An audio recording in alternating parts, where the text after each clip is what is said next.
Olá amigos, graça e a paz desde a cidade de Goiânia, que é Joaquim. Hoje eu vou falar sobre um assunto muito polêmico, muito discutido nos dias atuais, sobre a grande tribulação, a igreja e a grande tribulação. Será que a igreja de Cristo, a santa, fiel, separada do mundo, ela vai passar pela grande tribulação para ser provada com os que habitam sobre a terra? Ou será que ela não vai passar pela grande tribulação? É importante nós entendermos o que é tribulação e grande tribulação. Por exemplo, eu gostaria de ler o texto aqui, Apocalipse 3:10. Visto que você guardou a minha palavra de exortação e perseverança, eu também guardarei da hora da provação que há de vir sobre todo o mundo, para provar os que habitam sobre a terra. Esse texto ele está muito dividido, certo? Existe uma interpretação exegética diferenciada de cada um dos críticos teólogos da atualidade, que uns acreditam que quando diz te guardarei da hora da provação que há de vir sobre todos os que habitam sobre a terra, está dizendo que a igreja ela não vai passar pela grande tribulação. Porque a igreja de Filadélfia, aqueles que acreditam que a igreja não vai passar, representa a igreja do Senhor, a igreja santa, que não houve perseguição sobre ela. Está dizendo, ela teve a liberdade de pregar o evangelho ali na cidade de Filadélfia. Eles se amavam mutuamente, eles pregavam o evangelho genuíno de nosso Senhor e Salvador Jesus Cristo. Eles não esmoreceram em nada, não perderam a fé, está entendendo? Tinham boas obras, era a igreja do Senhor, e o Senhor estava amando aquela igreja, e dizia, e o Senhor disse, né, eu ponho diante de vocês uma porta aberta que ninguém poderá fechar. Certo? Representa a igreja do Senhor, que o Senhor vai arrebatar. Esta é a igreja, a Filadélfia. Certo? A outra igreja, nós vemos que a igreja de Laodiceia, são duas igrejas, né? Uma que o Senhor vai arrebatar e outra que vai ficar. Laodiceia é a igreja que vai ficar. A igreja é secularizada, é a igreja rica, a igreja que diz que tem ouro, que tem prata, que tem roupas, que tem colírio, que nada lhe falta, que não precisa de nada. Exatamente, é bem tipo dos dias atuais, dos pregadores da teologia da prosperidade, que às custas do evangelho se tornaram riquíssimos, estão preocupados só em enriquecimento, em status, em grandeza, em poder. Não estão nem aí para santificação, não estão nem aí para pregar sobre o inferno ou sobre o céu. O reino deles é aqui na terra. E Jesus falou, onde estiver o vosso tesouro, estará o vosso coração. Mas vamos percorrer o texto. E vamos aqui para Daniel capítulo 9, versículo 27, para nós entendermos o sentido da palavra sobre essa grande tribulação. Com muitos, Daniel 9, 27, amados, com muitos ele fará uma aliança, que durará uma semana. Uma semana aqui equivale 7 anos, certo? De acordo com as interpretações bíblicas. Com muitos ele fará uma aliança, que durará uma aliança. No meio da semana, ele dará fim ao sacrifício e à oferta. No meio da semana, ou seja, são 7 anos de aliança. Só que na metade da semana, ele quebra a aliança. Nos 3 anos e meio, ele rompe com essa aliança. Certo? Vamos entender. Então, quando ele rompe, é onde ele vai manifestar a sua verdadeira natureza. A sua verdadeira face, ele vai mostrar para que veio de fato. Esse anticristo, né? E numa ala do templo será colocado o sacrilégio terrível, até que chegue sobre ele o fim que ele está decretado, percebe? Então, numa ala do templo, ou seja, nesse período, o anticristo manifestar, o templo já deve estar construído, percebem? O templo tem que estar construído. O anticristo não vai se manifestar antes do tempo, por quê? Porque Apocalipse 6:2, o homem do cavalo branco é o anticristo, que ele tinha um arco em sua mão, 700 flechas, e que foi dado uma coroa, e saindo para vencer, vencedor e para vencer. A intenção dele, ele vem para essa finalidade, vencer, é conquistar as nações do mundo todo, para levar essas pessoas para o inferno com ele, porque ele sabe que o destino dele é curto, né? Ele sabe que quando ele se manifestar, ele tem pouco tempo, só são 7 anos, para vir o juízo sobre ele. Então o que é que acontece? Então Daniel está falando aqui, e nós vemos esse complemento, essa profecia, quando ele rompe para sentar no templo, e Paulo manifesta que quando os irmãos de Tessalônica eles aparecem aqui, quanto à vinda de nosso Senhor Jesus Cristo, a nossa reunião com Ele, rogamos, irmãos, que não se deixe abalar, nem alarmar tão falsamente, quer por profecia, quer por palavra, quer por carta supostamente vinda de nós, como se o dia do Senhor estivesse chegado. Não deixe que ninguém os engane de modo algum. Alguém estava pregando que o dia do Senhor já tinha chegado. Eram os falsos mestres que já estavam introduzidos na igreja. Não deixe que ninguém os engane de modo algum. Antes daquele dia virá a apostasia, certo? Ou seja, o sinal da vinda do anticristo é a apostasia. Grande apostasia no mundo todo. O que é que nós vemos hoje nas igrejas? Grandes apostasias. Vemos hoje pastores de igrejas neopentecostais pegando feijão, fazendo um logotipo no feijão da marca da sua igreja para liberar bênção, para plantar nas suas casas, de 200 a 1.000 reais. Hoje, para vocês terem ideia. E muitos dos fiéis estão seguindo esses homens, certo? Esses homens são homens da perdição. São homens que estão se preparando para receber o anticristo. Esses homens, esses curandeiros da fé que pregam um outro evangelho, além do que foi pregado, tá, eles vão preparar, estão preparando o rebanho para entregar nas mãos do anticristo, porque o anticristo vai proporcionar riqueza e poder. E eles gostam de poder, de fama e de riqueza. Está entendendo? Então, você que é do rebanho dessas igrejas, não se iluda com uma falsa ilusão de Cristo, como sendo o Senhor dessa igreja. Porque o Senhor dessa igreja é o dinheiro, é mamon. Tem que ter cuidado você mesmo, certo? Porque os fariseus, quando Jesus se defrontou com os fariseus, os religiosos da época, está entendendo? Ele diz: ai de vós, fariseus, filhos do inferno, os vossos filhos, vossos seguidores são 2 vezes filhos do inferno. Significa que o falso profeta, se ele for um falso profeta, se você estiver seguindo esses homens, você será 2 vezes filho do inferno, junto com esses homens, porque eles estão marchando para entregar você nas garras do anticristo e receber a marca da besta. Tome cuidado da sua vida. Então Paulo fala: não deixe que ninguém engane de modo algum, antes que ele virá apostasia, e então será revelado o homem do pecado, o filho da perdição.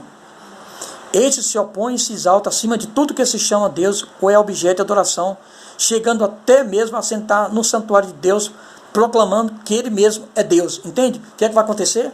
Depois que o templo estiver construído, depois dos 3 anos e meio, ele está sentado já no trono, ele já foi coroado, agora quando ele vai sentar no trono, ele vai requerer a adoração dos judeus. Ele vai dizer que ele é Deus, é o Deus de tudo. É onde exatamente haverá a rebelião dos judeus, vão romper com ele. Os judeus não vão aceitar continuar com essa aliança, porque os judeus creem que o Messias é uma coisa, é o sucessor de Davi no trono, que vai promover a paz do mundo. Mas daí dizer que é Deus, aí seria outra história. Eles não aceitam, só adoram o Senhor Jeová, o Senhor dos Exércitos. Então, para entendermos bem, aí vamos agora ao texto Apocalipse agora, para a gente entender agora, diante de tudo isso. Aí, o que João diz? Visto que você guardou a minha palavra da exortação e perseverança, eu também te guardarei da hora da provação, que está para vir sobre todo mundo, para pôr à prova os que habitam sobre a terra. Irmãos, a diferença entre tribulação forte e grande tribulação. A tribulação forte, a igreja primitiva passou. No Velho Testamento também, os homens de Deus passaram. Daniel, ele foi colocado na cova dos leões. E ele saiu isento de o Senhor salvou Daniel da cova dos leões. Mesaque, Sedraque e Abednego foram jogados no forno fervendo, para serem queimados vivos. E Deus os livrou do forno, porque não se prostraram diante da estátua de Nabucodonosor, que era um tipo de anticristo. Percebe? É assim que o anticristo vai agir. Aquele que não se submeter a ele, vai ser jogado no fogo. Aquele que não se submeter a ele, como Daniel, não se prostrou também, diante de Nabucodonosor da estátua, vai ser colocado na jaula para ser comido pelas feras. Mas ele não está nem aí, ele não vai negar o Senhor. E o Senhor guardou esses homens. Mas a igreja primitiva, eles foram jogados nas arenas de Roma para serem comidos pelas feras. E o Senhor não deixou que eles não fossem comidos. Eles foram comidos pelas feras. Crianças, mulheres grávidas, homens, idosos, foram devorados pelas feras. Milhares de cristãos foram mortos entre o 1º século até o 3º século. Foram queimados vivos, colocados em estacas e queimados vivos, mortos à espada. Foram mortos de diversas maneiras, mas mesmo assim, ainda não era a grande tribulação. Era uma tribulação intensa, terrível. Mas eles não negaram o Senhor. Estava diante de supostos anticristos. Mas agora nós estaremos diante da encarnação do mal, muito pior do que esses homens que vieram. É a própria encarnação do mal, certo? Então o que é que vai acontecer?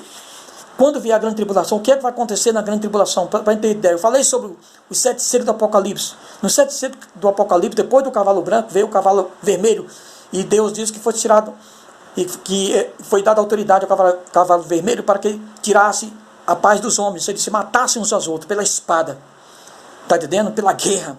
Então houve uma grande guerra mundial, onde milhões de pessoas foram mortas. Aí após esse evento, essa catástrofe, que o mundo estava muito debilitado, veio um outro juízo, um homem no cavalo preto, com uma balança em suas mãos, e disse que foi tirar o sustento dos homens, o alimento dos homens, na agricultura, certo? Só não fosse tocado o vinho, nem um azeite, certo? Então já milhares de pessoas morreram com fome agora, milhões de pessoas passando necessidade. A guerra em si já traz prejuízo, e agora vemos isso. E agora vemos o cavalo amarelo trazendo agora a espada, trazendo a peste, trazendo a fome.